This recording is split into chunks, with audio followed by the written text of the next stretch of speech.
Assalamualaikum warahmatullahi wabarakatuh. Waalaikumsalam warahmatullahi wabarakatuh. Bismillahi walhamdulillah. Wassalatu wassalamu ala sayyidina Rasulillah wa ala alihi wa sahbihi wa mawalah. La hawla wa la quwwata illa billah, amma ba'du.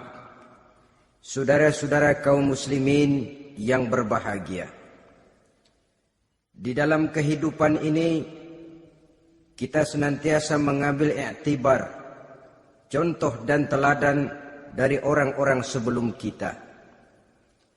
Itu sebabnya kepada baginda Nabi kita Muhammad sallallahu alaihi wasallam Allah Subhanahu wa taala menjelaskan cerita para nabi sebelum beliau dalam ayat "Tsumma naqussu 'alaika min amba'ir rusuli ma nusabbitu bihi fu'adak." Demikianlah kami ceritakan kepadamu wahai Muhammad sebagian dari kisah para rasul-rasul sebelum kamu yang dengan itu akan memperkuat hatimu, meneguhkan keyakinanmu dan memantapkan pendirianmu. Inilah manfaatnya belajar dari sejarah. Jadi jangankan kita, baginda Nabi sendiri pun oleh Allah Subhanahu wa taala diceritakan sejarah para nabi sebelum beliau yang dimusuhi oleh umatnya, yang dicaci maki oleh kaumnya, yang terusir dari kampung halamannya, bahkan sampai ada yang terbunuh oleh umatnya. Itu seluruhnya merupakan iktibar manusabbitu bihi fuadak, untuk memantapkan langkahmu, meneguhkan keyakinanmu dan menguatkan pendirianmu menghadapi perjuangan ini. Sehubungan dengan itu, pada pertemuan kali ini Al-Fakir ingin menyampaikan satu cuplikan kecil dari kehidupan seorang sahabat utama baginda Nabi, yaitu Sayyidina Umar ibn al-Khattab radhiyallahu an. Beliau adalah Umar bin Khattab bin Nufail bin Abdul Uzza dari suku Quraisy golongan Bani Adi. Perawakannya tinggi, kekar dan gagah, melambangkan sifatnya yang pemberani, tegas dan tidak pernah kenal takut kepada siapapun. Sebelum mendapat hidayah, Umar bin Khattab termasuk orang yang berdiri di barisan orang-orang yang memusuhi umat Islam. Ia terperangkap dalam tradisi jahiliyah, di mana gemar berperang dan bermabuk-mabukan juga merupakan hal-hal yang pernah dilaksanakan dalam kehidupannya sebelum beliau masuk ke dalam agama Islam. Oleh karena itu, dalam kehidupan beragama, hidayah merupakan sesuatu yang penting. Bagaimanapun banyaknya dosa dan kesalahan yang telah dilakukan oleh seseorang, tidak seharusnya menyebabkan ia putus asa dari rahmah Allah. Sebaliknya, bagaimanapun banyak kebajikan dan kebaikan yang sudah dikerjakannya, tidak perlu membuat dia besar hati, puas, bangga, apalagi menjadi lalai karenanya. Sebab kita belum tahu akan bagaimana ujung perjalanan dari kehidupan kita ini. Saudara-saudara, kisahnya pun masuk Islam merupakan peristiwa yang menarik. Pada satu hari, dengan pedang terhunus, Umar bin Khattab menuju Darul Arqam, tempat di mana baginda Nabi biasa berkumpul dengan para sahabat. Melihat mukanya yang beringas, matanya yang nanar, orang sudah menyangka dan mengerti ini tentu akan terjadi pembunuhan. Dalam perjalanan menuju Darul Arqam, Umar bertemu dengan Nuaim bin Abdullah. Nuaim bertanya, "Ya Umar, mau kemana ente?" "Mau membunuh itu, si murtad itu." "Si murtad yang mana?" "Yang mana lagi? Itu yang memecah belah kita, yang menghina berhala-berhala kita, yang menjelek-jelekkan nenek moyang dan keturunan kita? Siapa lagi kalau bukan Muhammad? Kata Nuaim Umar, enggak salah. Tidak salah lagi. Salah Umar. Salah kenapa? Apa kamu enggak malu? Kamu mau pergi membunuh Muhammad. Sementara adikmu sendiri Fatimah, dia sudah termasuk salah seorang pengikut Muhammad. Mendengar ini, muka yang memang tadinya sudah marah dan merah, tambah jadi kelabu. Bukan main mangkelnya Umar bin Khattab. Orang lain dia musuhi, orang lain dia kejar-kejar. Ini malah adiknya sendiri menjadi pengikut dari baginda Nabi. Tidak jadi menuju Darul Arqam, dia berangkat ke rumah adiknya Fatimah. Adapun di rumah Fatimah sedang berkumpul Fatimah, suaminya Sa'id bin Zaid, dan seorang sahabat Habab ibnul Arad. Mereka sedang membaca Quran. Waktu itu Quran belum lagi dijilid macam sekarang, jadi masih merupakan suhuf atau lembaran-lembaran tercecer saja. Ketuk pintu. Ya tentu tidak assalamualaikum karena dia belum Islam. Tok, tok, tok. Siapa di luar? Umar. Mendengar suaranya saja, ini sahabat yang namanya Habab ibnul Arad sudah lari ke belakang pintu. Sambil komat kamit baca doa mohon diselamatkan oleh Allah. Adapun Fatimah yang sedang memegang suhuf, lembaran tulisan Quran itu, menyembunyikan suhuf itu di belakang bajunya. Umar masuk. Fatimah, saya bang. Apa benar berita yang saya dengar? Berita apa itu bang? Bahwa kau sudah masuk Islam. Bang, andai kata Muhammad memang benar, bagaimana? Sudahlah jangan belit-belit. Jawab saja kau masuk Islam benar atau tidak? Ya. Saudara hadirin. Begitu dikatakan iya. Tangannya langsung melayang. Menampar muka adiknya ini. Sehingga mengalir darah dari hidungnya. Suaminya Sa'id bin Zaid. Yang mencoba melindungi istrinya. Dipegang lehernya, dibanting. Diduduki dadanya. Oh ini jawara ini.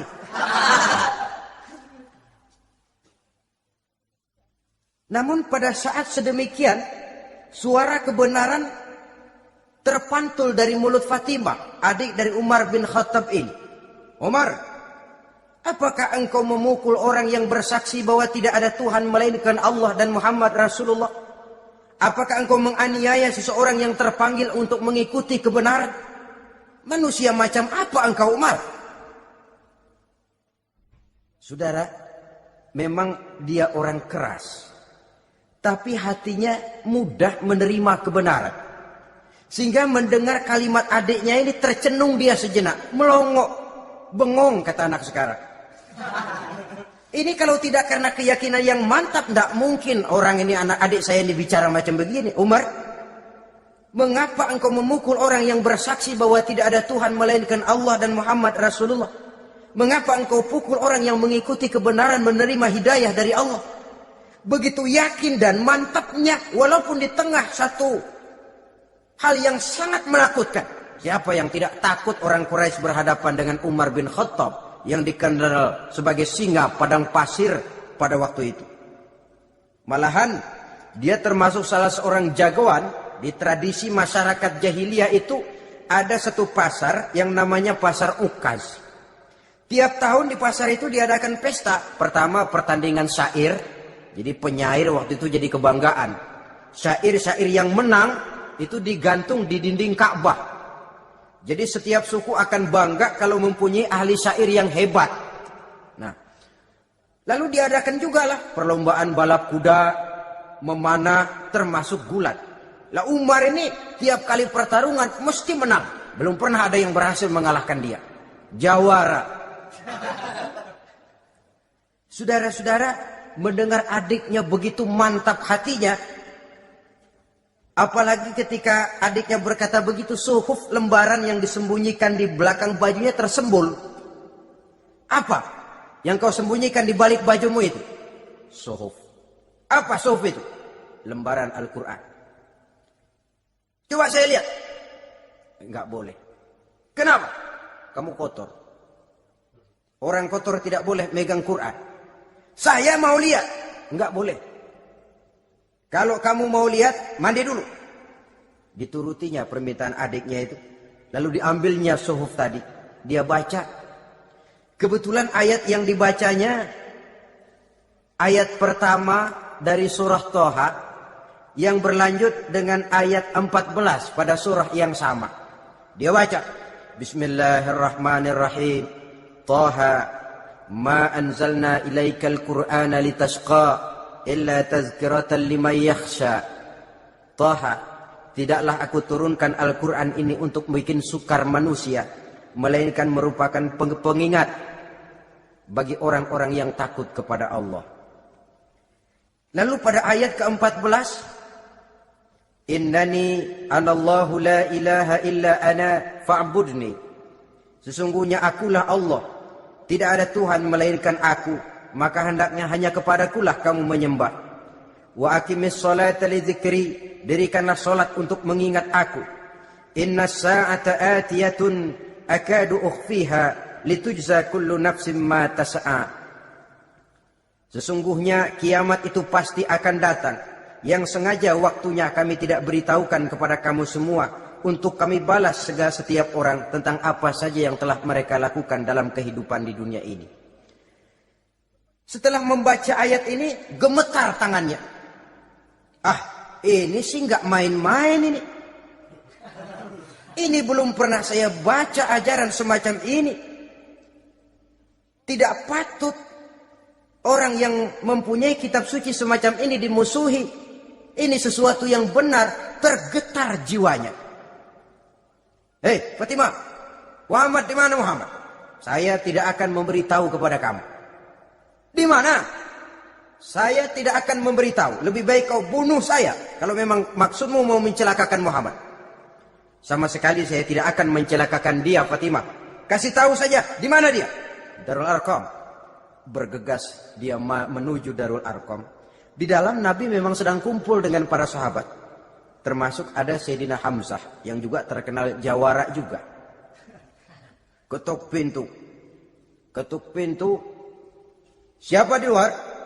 Umar. Di dalam ini geger sebagian sahabat. Umar datang ini pasti bencana. Umar datang, wah, kalau istilah kampung, kerok dan urusan. Tapi baginda Nabi menenangkan mereka. Tenang, mudah-mudahan ada hikmahnya. Sayyidina Hamzah tampil, bukakan dia pintu. Kalau niatnya baik, kita terima. Kalau niatnya tidak baik, saya paling depan. Dibukakan pintu. Begitu dibukakan pintu, Umar masuk merangkul baginda Nabi. Kemudian dengan tersendat, Asyhadu an la ilaha illallah wa asyhadu annaka ya Muhammad Rasulullah. Saya bersaksi tidak ada Tuhan melainkan Allah, dan saya bersaksi bahwa engkau hai Muhammad adalah utusan Allah. Sahabat takbir semua, Allahu Akbar, Allahu Akbar. Kegembiraan meliputi suasana ketika itu. Kenapa? Karena sebelumnya dikala Umar belum masuk Islam, dia merupakan ganjalan yang paling dikhawatirkan oleh umat Islam. Setelah dia masuk Islam, jelas merupakan satu keuntungan yang sangat besar. Dan dia tertarik kepada Islam bukan karena bujuk rayu orang, tidak karena diberikan harta, tidak karena diiming-iming oleh kedudukan tinggi, tapi karena kebenaran, hidayah menembus hatinya melalui wasilah ayat dalam surah Toha yang dibacanya melalui suhuf yang dipegang oleh adiknya tadi. Sejak saat itu berubah 180 derajat Umar bin Khattab radhiyallahu anhu. Tetapi tetap dengan sifatnya keras, tegas, dan tidak pernah kenal takut kepada siapapun. Cuma kalau sebelum Islam, dia kerasnya kepada Islam. Setelah dia masuk Islam, muter arah. Kepada siapapun yang memusuhi Islam, dia bersikap keras, tegas, dan tidak pernah kenal takut. Bahkan setelah beliau masuk Islam, Satu hari ketika di Darul Arqam kumpul-kumpul, waktu itu Nabi belum berdakwah secara terbuka karena pengikut masih sedikit. Sayyidina Umar usul, "Ya Rasul, ada apa Umar? Alasna 'alal haq fi mamatina wa mahyana?" Ya Rasul, bukankah kita ini berdiri di atas sesuatu yang benar? Bukankah mati kita, hidup kita untuk melaksanakan sesuatu yang benar? Bala ya Umar, betul Umar. Wallazi nafsi biyadih, innakum la'alal haq in muttum wa in hiyitum. Demi Allah Umar, kata Nabi, sesungguhnya kamu dan kita semua berdiri di atas kebenaran, hidup ataupun mati. Setelah mendapat jawaban begini, Umar masuk kepada tujuan pembicaraannya. Izan ya Rasul, fafimal ikhtifaq. Kalau memang begitu ya Rasul, kalau memang kita yakin kita berdiri di atas kebenaran, kita hidup karena kebenaran, kita mati pun memperjuangkan kebenaran, fafimal ikhtifaq. Kenapa mesti ngumpet-ngumpet? Kenapa harus sembunyi-sembunyi? Wallazi ba'asaka bil haqq, demi Allah ya Rasul, la takhrujanna wa la nakhrujanna ma'ak. Tuhan harus keluar menyampaikan Islam ini secara terbuka, dan kami akan mendampingi Tuhan dengan segenap jiwa dan raga. Sekali masuk Islam gak tanggung-tanggung. Yang kayak begini ini yang kita perlukan sekarang ini. Begitu masuk Islam gak tanggung seluruhnya, jiwa dan raganya masuk Islam. Beliau yang pertama kali mengajukan ide, kenapa harus dakwah sembunyi ya Rasul? Uang kita berdiri di atas kebenaran, memperjuangkan sesuatu yang hak. Kalau kita mati, kita pun mati membela kebenaran. Kenapa mesti fafimal ikhtifaq? Kenapa harus sembunyi-sembunyi? Mulai sekarang mari keluar ya Rasul, saya akan dampingi Tuhan, nyawa taruhannya. Saudara hadirin yang saya hormati, selalu dia tempat-tempat yang pernah dia melaksanakan maksiat sebelum dia Islam, selalu dia kunjungi sampai dia berkata, tidak ada tempat yang pernah saya melakukan kesalahan sebelum saya Islam yang harus saya tutupi dengan kebajikan setelah saya Islam sekarang ini. Bahkan ada satu riwayat menjelaskan beliau itu yang tinggi badannya, kekar perawakannya, gemetar orang ngadepin dia. Tapi beliau sendiri sangat mudah gemetar kalau sudah mendengar ayat-ayat Allah. Sehingga ada satu riwayat menjelaskan Sayyidina Umar itu setelah masuk Islam, kalau sholat kadang-kadang bila menoleh ke kanan beliau senyum, bila menoleh ke kiri beliau menangis, berurai air mata. Ada orang bertanya, ya Umar, kenapa menengok ke kanan kau senyum, ke kiri kau menangis? Itulah kalau saya ingat jahilnya saya sebelum Islam. Adapun bila saya menoleh ke arah sebelah kanan saya tersenyum, teringat betapa dulu saya membuat berhala dari korma. Saya tumpuk-tumpuk, saya susun begitu rupa. Setelah saya sembah, saya makan itu korma. Gagah betul saya waktu itu, sampai Tuhan pun saya makan. Adapun kalau saya menoleh ke kiri, teringat putri kesayangan saya yang terbawa oleh tradisi jahiliyah, takut menanggung aib, merasa malu mempunyai anak perempuan, sampai dia terkubur hidup-hidup. Berurai air mata saya mengingat semua itu. Padahal Nabi sudah memberikan jaminan. Sebab saudara jangan lupa, orang kafir masuk Islam, dalam Islam itu dihitung dari bayi lagi. Dari nol, itulah untungnya. Jadi misalnya sudah 60 tahun, dari kecil sampai 60 tahun kafir. Umur 61 masuk Islam. Nah, sejak umur 61 itulah yang dihisab oleh Allah. 60 tahun ke bawah gratis bersih pemutihan. Istimewa betul. Tapi jangan lalu diniatin, gua kafir aja. Nanti sudah tua-tua mau giliran mati baru Islam, itu diniatin lain. Ini yang karena faktor hidayah, saudara-saudara. Nah, cintanya kepada baginda Nabi luar biasa. Dalam setiap pertempuran beliau selalu di front terdepan. Bahkan demikian cintanya sampai ketika hari di mana baginda Nabi wafat, saudara-saudara. Disampaikan berita wafat Nabi kepada Umar ini. Ya Umar, baginda Nabi sudah wafat. Kamu ngomong apa? Baginda Nabi sudah wafat. Bukan sedih, nyebut pedang keluar matanya melotot. Siapa yang bilang Muhammad mati, saya tabas batang lehernya. Begitu cintanya beliau kepada baginda Nabi, sampai-sampai nggak menerima kalau Nabi wafat. Taruhlah nggak bisa mati bersamaan, bolehlah mati beriring-iring saja barangkali maksudnya. Saudara-saudara, cabut pedang, kelayaban kemana-mana. Ayo, siapa ngomong Muhammad mati, saya tebas batang lehernya. Sampai bertemu dengan Sayyidina Umar, Sayyidina Abu Bakar. Di tempat orang banyak, Sayyidina Abu Bakar yang bijaksana ini pidato. Ayuhan nas, man kana ya'budu Muhammadan, fa inna Muhammadan qad mata. Wa man kana ya'budu Allah, fa inna Allah hayyun la yamut. Wahai manusia, barang siapa yang menyembah Muhammad, maka Muhammad sudah mati. Tetapi barang siapa yang menyembah Allah, Allah akan hidup selamanya dan tidak akan pernah mati. Mendengar pidato ini, Sayyidina Umar sadar bahwa sebenarnya yang tidak bisa mati itu cuma Allah. Bagaimanapun agungnya baginda Nabi, besarnya baginda Nabi, tinggi akhlak budi pekertinya Nabi, cintanya beliau kepada Nabi, toh Nabi manusia. Dan manusia harus mati. Kemudian dibacakan surah Ali Imran ayat 144. Wa ma Muhammadun illa rasul qad khalat min qablihi rusul afa immata aw qutilan qalabtum ala aqabikum. Muhammad tidak lain daripada manusia, telah datang kepadanya rasul, apakah jika ia mati engkau kembali menjadi murtad atau mundur ke belakang? Mendengar ayat ini dibacakan, Sayyidina Umar sadar, berurai air matanya, menangis dalam kesedihannya. Ini cintanya yang demikian tinggi kepada baginda Rasulullah sallallahu alaihi wasallam.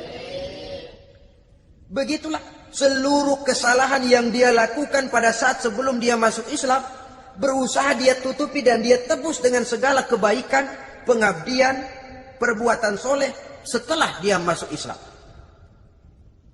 Sehingga diajarkan oleh baginda Nabi, ittaqillaha haitsu ma kunta wa atbi'i sayyi'atal hasanata tamhuha wa khaliqin nasa bi khuluqin hasanin. Bertakwalah kamu kepada Allah, kata Nabi, dimanapun saja kamu berada. Jadi takwa tidak kenal tempat.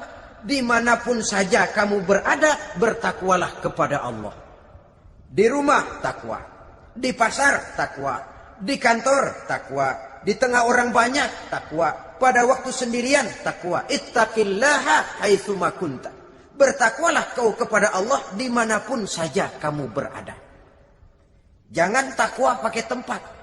Di masjid takwa, di kantor nyolong. Itu tidak haitsu ma kunta. Yang diajarkan oleh Nabi, dimanapun kamu berada, bertakwalah kepada Allah. Wa atbi'i sayyi'atal hasanah tamhuha. Dan iringi perbuatanmu yang salah dengan kebaikan. Jadi kalau satu saat terselip kita berbuat salah, cepat iringi dengan kebaikan. Tamhuha, dengan harapan kebaikan yang kita kerjakan akan menutupi dosa yang terselip kita lakukan. Ngomongin orang, astagfirullahaladzim, banyak istighfar. Istighfarnya mudah-mudahan bisa nutupin dosa karena ngomongin orang. Tapi jangan lalu tambal sulam. Ngomongin orang istighfar, terus ngomongin lagi istighfar lagi. Itu tentu tidak bisa dengan cara begitu. Barangkali terselip pernah mengambil harta orang tanpa alasan yang hak, imbangi dengan rajin sedekah misalnya. Barangkali pernah menyakiti hati orang, imbangi dengan perbuatan yang bisa menyenangkan hati orang lain. Itu namanya mengiringi perbuatan yang bersifat salah dengan kebajikan. Ini yang dilakukan oleh Sayyidina Umar. Setiap pelosok hampir dia datangi. Tempat-tempat di mana dia pernah melakukan kesalahan sebelum Islam, di sana dia tegakkan kebajikan dan kebaikan. Kegagahannya, keperkasaannya, keberaniannya sepenuhnya bulat-bulat sudah diwakafkan untuk kepentingan Islam. Saudara hadirin yang saya hormati, diperlukan orang-orang yang punya keberanian macam Sayyidina Umar. Berani karena panggilan hidayah. Bukan berani babi. Babi, berani juga babi. Cuman nyeruduk. Artinya berani yang tanpa pertimbangan. Berani yang tanpa pertimbangan pada akhirnya akan menyulitkan kita sendiri. Beliau gagah, beliau berani, beliau punya kekuatan, beliau punya wewenang. Dan itu dimanfaatkannya untuk menjadi backing baginda Nabi kita Muhammad sallallahu alaihi wasallam. La takhrujanna wa la nakhrujanna ma'ak ya Rasul. Rasul, keluar, sampaikan dakwah secara terbuka. Saya akan mendampingi Tuhan. Jika ada yang ganggu Tuhan, saya paling depan. Backing yang mendampingi Rasul untuk menyampaikan risalah Islamiyah ini. Saudara hadirin yang saya hormati, wa khaliqin nasa bi khuluqin hasanin, kata Nabi. Dan pergaulilah manusia dengan akhlak yang baik, karena dengan ini kau bisa mengambil hati orang. Dalam hadis lain katakan, innakum la tas'una an-nasa bi amwalikum walakin yas'uhum minkum bastul wajhi wa husnul khuluq. Kamu tidak akan bisa menyenangkan orang banyak dengan hartamu, tapi kamu bisa ambil hati mereka dengan budi pekerti yang luhur dan muka yang manis. Dengan harta belum tentu kita bisa menyenangkan semua orang. Tapi budi pekerti yang luhur, muka yang manis, itu yang akan bisa membuat kau menyenangkan orang banyak. Setelah baginda Rasul wafat,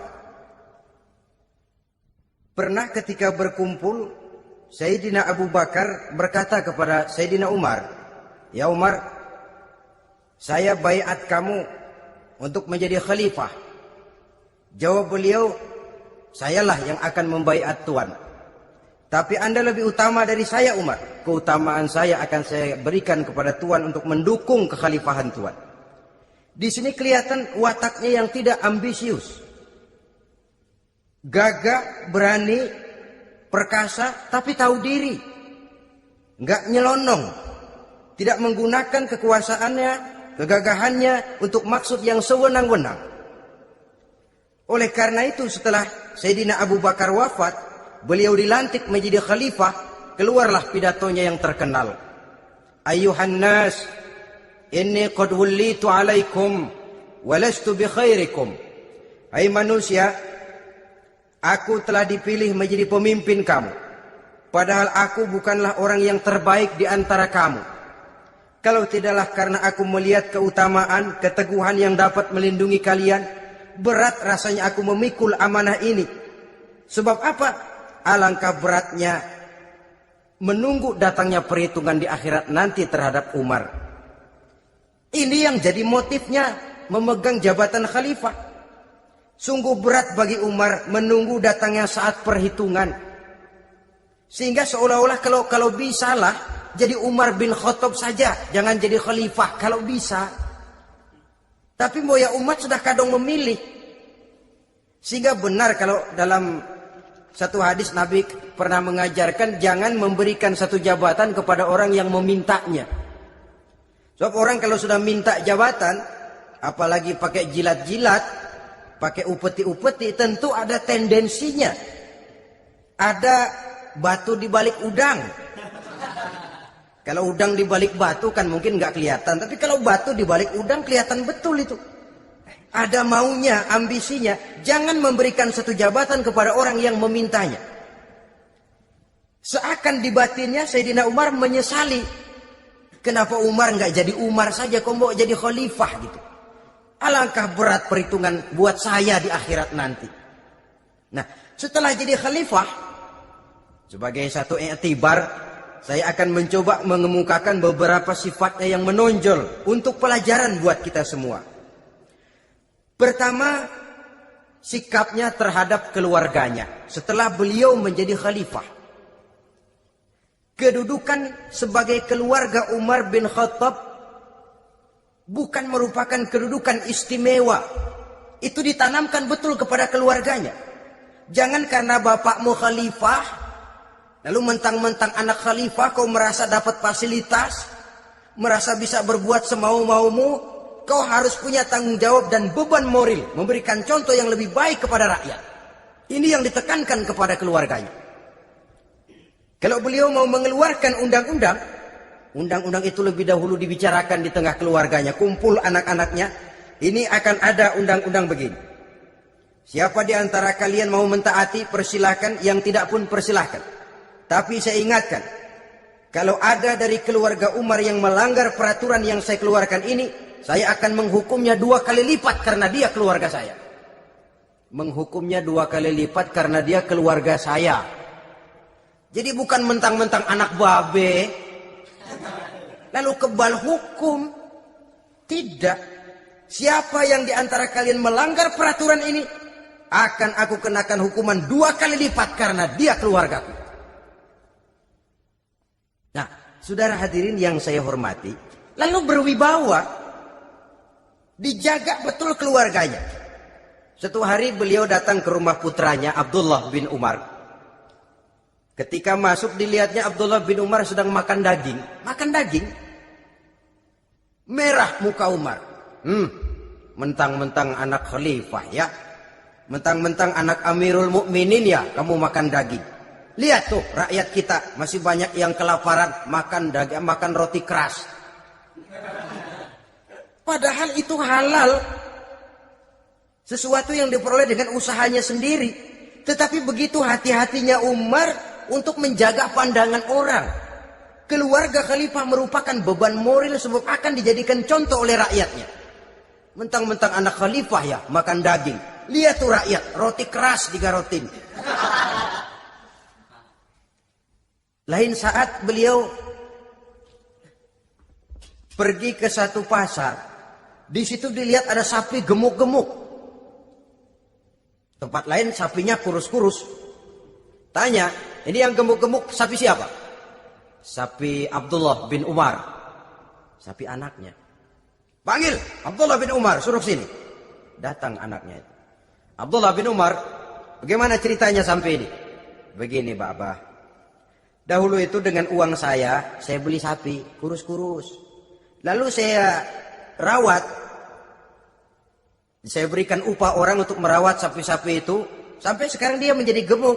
Akan saya jual dan keuntungannya tentu sesuatu yang halal. Subhanallah, kata Umar. Kau ini anak Amirul Mukminin. Jual sapimu. Ambil modalnya, untungnya, masukkan baitul mal untuk urus kepentingan orang Islam. Dia nggak mau anaknya terlibat bisnis, ndompleng kekuasaan ayahnya. Karena mentang-mentang anak khalifah lalu segala macam bisnis lancar. Orang takut karena apa? Anak babe. Ada lagi. Pada waktu pembagian harta ghanimah, putri beliau yang namanya Hafsah, ini adalah istri baginda Nabi, meminta bagian. Kaum kerabat ayah, ini kerabat khalifah, kitalah dulu kerabat. Kalau kau kerabatku, maka jatahmu nanti dari ayahmu. Harta ini masih lebih banyak dibutuhkan oleh orang-orang Islam. Nanti belakangan kalau ada sisanya. Belakangan kalau ada sisanya. La haula wala quwata illa billah.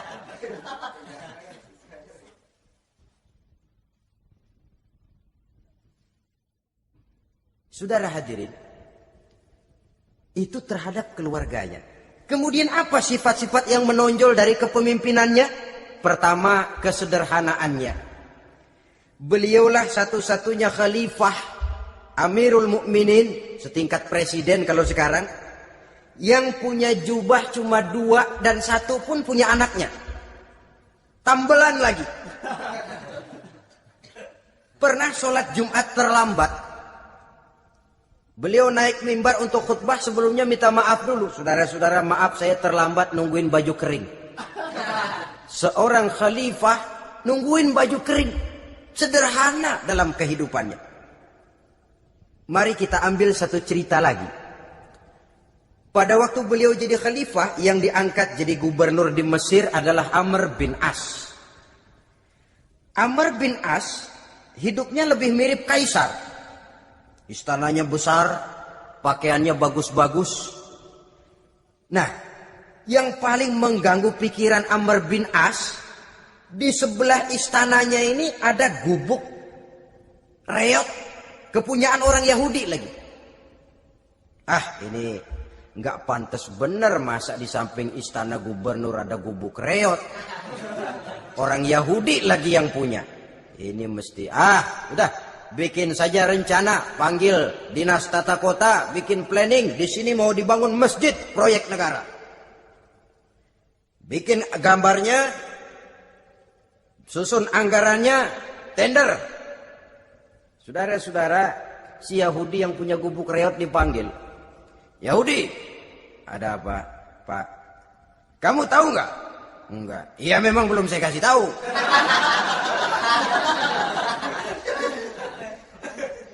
Ada apa, Pak? Itu kamu punya gubuk. Tahu? Kena proyek. Proyek apa, Pak? Kami mau bangun masjid besar di situ. Dan tidak sesuai ada gubuk reot di samping tempat gubernur. Jadi maksud Bapak, gubukmu, tanah-tanahnya mau saya bebaskan. Saya beli. Enggak mau, Pak. Saya enggak mau jual. Saya bayar 2 kali lipat. Enggak mau. 3 kali lipat, 6 kali lipat juga enggak mau, Pak. Saya dari muda peres keringat banting tulang cuma segitu-gitunya, Pak, tempat saya tinggal. Gubuk reot sama tanahnya sedikit. Makmur saya, Pak, cuma rumah sama sumur.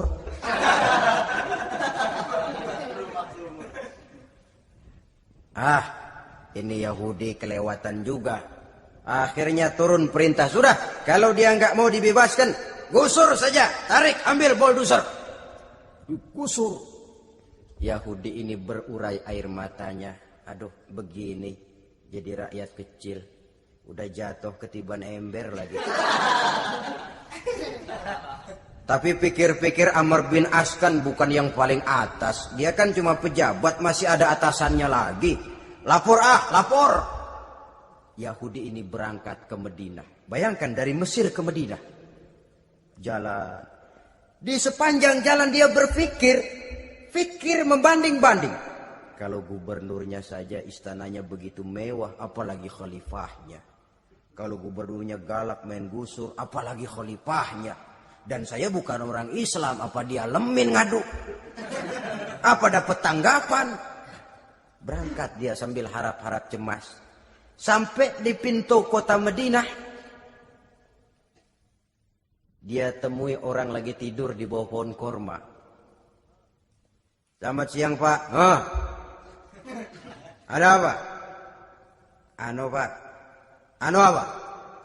Mau lapor. Lapor apa? Bapak tahu Khalifah Umar bin Khattab? Tahu. Istananya di mana, Pak? Istananya di atas lumpur. Di atas lumpur. Di atas lumpur. Pengawalnya banyak, Pak. Banyak. Siapa, Pak? Yatim piatu, janda-janda tua, orang-orang miskin, orang-orang lemah, itu pengawalnya. Pakaian kebesarannya apa sutra apa, Pak? Pakaian kebesarannya malu dan takwa. Saya nggak ngerti, Pak. Itulah Umar bin Khattab. Lalu orangnya sekarang di mana, Pak? Di depan ente.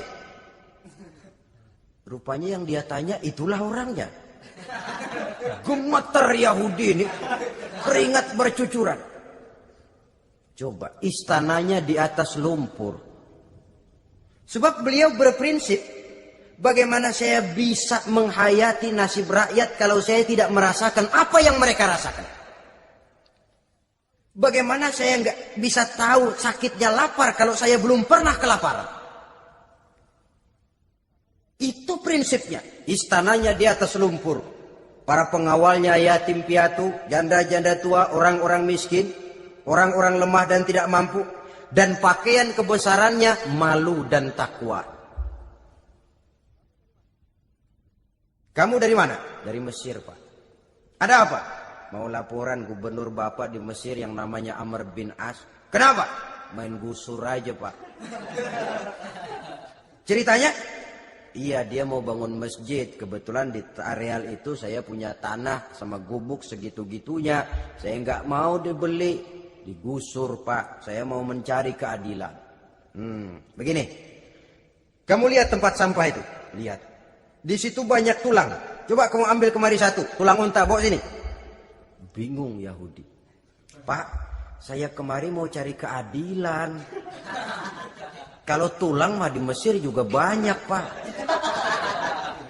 Sudahlah, pokoknya kau ambil saja tulang itu. Dicoker-coker, dapat, dikasih. Tulang itu digaris lurus oleh Sayyidina Umar dengan ujung pedang. Red. Nah, nih, kau bawa kepada Amr bin As. Makin bingung itu Yahudi. Suruh bawa tulang cuman digaris. Nanti saya ngomong apa Pak? Sudahlah, kasih saja. Pulang dia. Sampai di Mesir, Tuan Gubernur, ada apa? Saya baru menghadap khalifah. Kemudian beliau sampaikan ini, dikasih tulang. Amr bin As ngelihat tulang ada goresan lurus dengan ujung pedang, gemetar, badannya keluar keringat dingin, panggil kepala proyek, proyek batal, masjid nggak jadi didiriin, itu gubuk Yahudi diriin lagi. Ini Yahudi makin bengong, ini gubernur dapat tulang doang segitu takutnya. Ada apa sebenarnya Tuan Gubernur? Kamu tahu, ini nasihat pahit buat saya dari Amirul Mukminin Umar bin Khattab. Seolah-olah beliau bilang, hai Amr bin As, jangan mentang-mentang sedang berkuasa ya. Pada satu saat kau akan jadi tulang-tulang kayak begini. Maka mumpung kamu masih hidup dan berkuasa, berlaku lurus dan adillah kamu seperti lurusnya garis di atas tulang ini. Keren. Lurus, adil, jangan bengkok. Sebab kalau kamu bengkok, nanti aku yang luruskan pakai pedangku. Siapa yang nggak ngeper digituin? Sampai akhirnya apa? Kata si Yahudi, Pak, kalau begitu Islam adil ya. Adil. Kalau gitu biarin dah Pak, tanah saya. Mau kamu jual? Bukan saya jual Pak, saya kasih aja dah. Campur gubuk-gubuknya, ambil aja dah.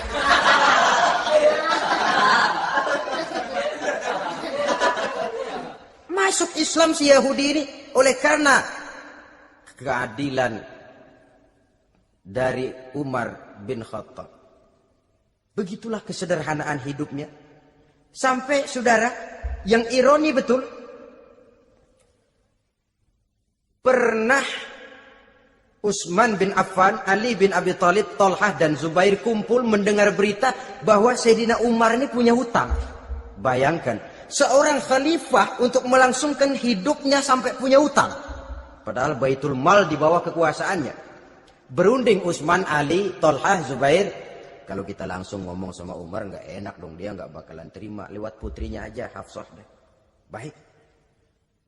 Hafsah ngomong sama Umar, Abah, kenapa? Bagaimana kalau honor Abah ditambah, ditingkatkan supaya hutang bisa ketutup? Hafsah, saya Abah. Siapa yang nyuruh kamu ngomong begitu? Enggak ada. Ada. Saya tahu ada ini. Kalau enggak ada kamu enggak mungkin ngomong begitu. Tapi orangnya kalau saya tuntut mereka mungkin enggak mau. Sekarang saya mau tanya Hafsah. Kau kan istri Rasul. Betul. Nah, saya mau tanya. Suamimu makanannya apa? Daging? Bukan. Roti. Tempat tidurnya kasur empuk? Bukan. Kain kasar yang kalau musim panas kami bentangkan, kalau musim dingin separuh buat tidur, separuh buat selimut. Pakaian yang dibelikan untukmu berapa banyaknya? Cuma 2. Nah, itu guru saya. Orang yang paling saya cintai dan itu yang saya ikuti.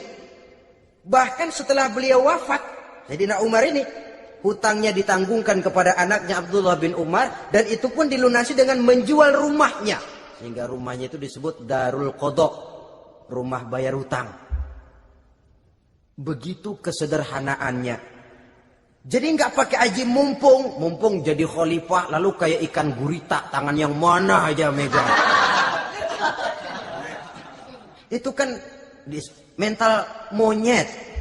Monyet itu kan begitu. Tangan megang kiri kanan, mulut ngawal, kaki megang, temennya dikasih masih ngerampas juga. Monyet rakus betul itu.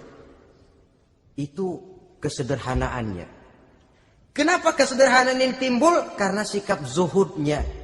Zuhud itu tarkud dunia li ajlil akhirah. Orang yang mengambil dunia hanya yang diperlukan dengan lebih mengutamakan kehidupan akhirat. Watak zuhudnya yang sangat menonjol.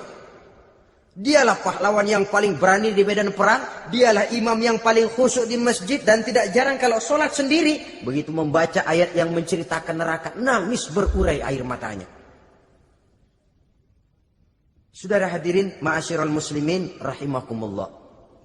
Jadi kesederhanaan dan kezuhudan ini bukan lewat teori disampaikan oleh Umar. Bukan lewat penataran seluruh aparat, tidak. Lewat contoh konkret, inilah saya, contoh sederhana dan zuhud.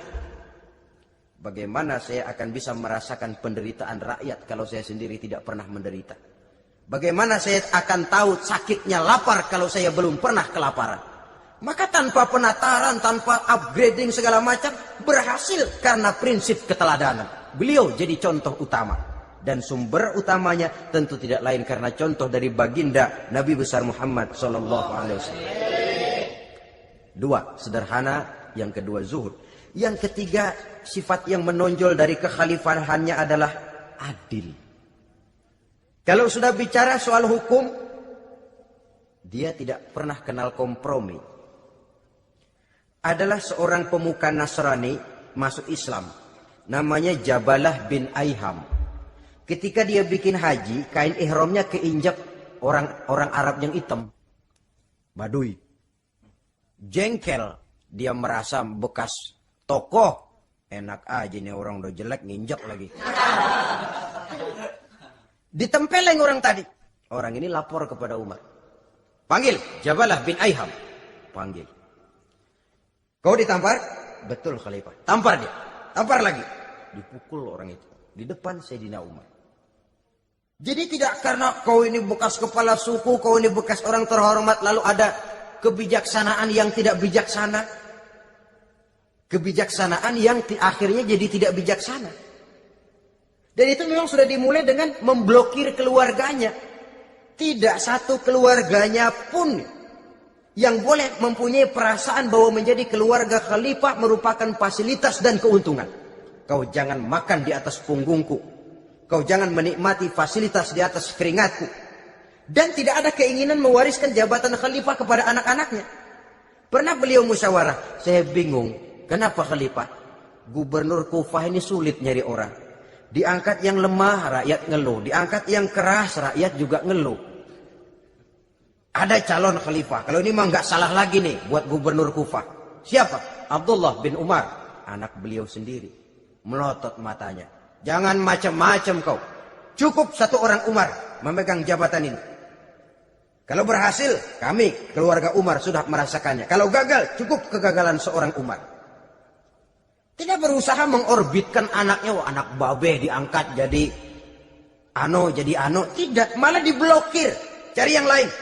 Tapi Abdullah bin Umar cukup syarat ya khalifah. Dia orang bertakwa dan soleh. Yang takwa dan soleh bukan cuma anak Umar. Anak orang lain juga banyak yang takwa dan soleh. Itu prinsipnya. Sehingga ketegasannya ini membuat orang jadi sungkan. Dan tidak seorang pun berani kirim-kirim upeti hadiah. Pernah itu ada pejabat dari Azerbaijan kirim makanan. Kue, mending apa? Kue. Gitu dicicipi enak. Enak juga ya kue ini. Enak khalifah. Ini di sana apa makan rakyat biasa? Bukan, ini makanan orang-orang fake. Nah, dibungkus lagi itu kue. Dibungkus. Ontamu mana? Di luar. Ambil, bawa pulang, serahkan lagi kepada gubernur di sana, kasih tahu salam dari Umar bin Khattab. Kenyangkan dulu rakyat dengan makanan seperti ini. Kita belakangan. Jadi kalau rakyat lapar, saya orang pertama yang akan merasakan kelaparan. Tapi kalau rakyat makmur, biarlah saya menjadi orang terakhir yang kenyang. Kan bagus prinsip itu. Jikalau rakyat kelaparan, saya akan jadi orang pertama yang merasakan lapar. Tapi kalau rakyat makmur, biar saya jadi orang terakhir yang kenyang. Jangan dibalik. Pada saat rakyat kelaparan, dia kekenyangan. Dan selanjutnya, sikap keadilannya ini saudara-saudara menyebabkan hukum lalu jadi berwibawa. Pernah Beliau jalan-jalan di lorong kota Madinah, di tempat yang namanya Harah bersama Aslam. Ada ibu-ibu, anaknya nangis. Lapar mah, sabar dikit lagi matang gitu. Emang tuh ibu lagi ngerebus, bunyi air ngegulak, luguk. Umar lihati dari jauh, belum juga matang. Nih anak dari nangis lapar sampai capek nangis sampai tidur. Anak tidur, Umar samperin, Bu, emang masak apa sih kok nggak bisa matang? Saya nggak masak apa-apa Tuan. Itu pating kerubuk apa? Ketika dibuka ya cuma air saja. Subhanallah, ibu sudah ngebohongi anak ibu sendiri. Habis harus bagaimana Tuan? Saya sudah nggak punya makanan untuk dimasak. Sementara perut nggak kenal kompromi. Jalan satu-satunya ya terpaksa anak saya bohongi. Saya bilang sebentar lagi matang sampai dia tidur sekarang ini. Memangnya Khalifah Umar gimana sih ngurusi rakyat? Subhanallah, dia orang zalim. Dia yang memegang urusan kami, tapi dia nggak tahu nasib saya. Anak kelaparan, keluarga terlantar. Oh begitu. Iya, zalim betul Umar bin Khattab itu. Kalau begitu ibu tunggu sebentar. Dia pulang bersama Aslam menuju Baitul Mal. Dia ambil tepung 1 karung, dipikul sendiri.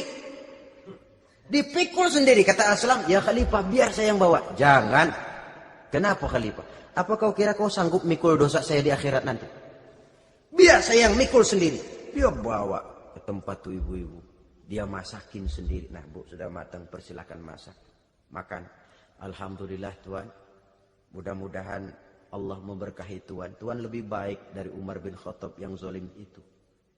Memang sebenarnya Tuan siapa, kata tuh ibu? Saya, iya. Saya ya Umar bin Khattab yang ibu bilang zalim itu.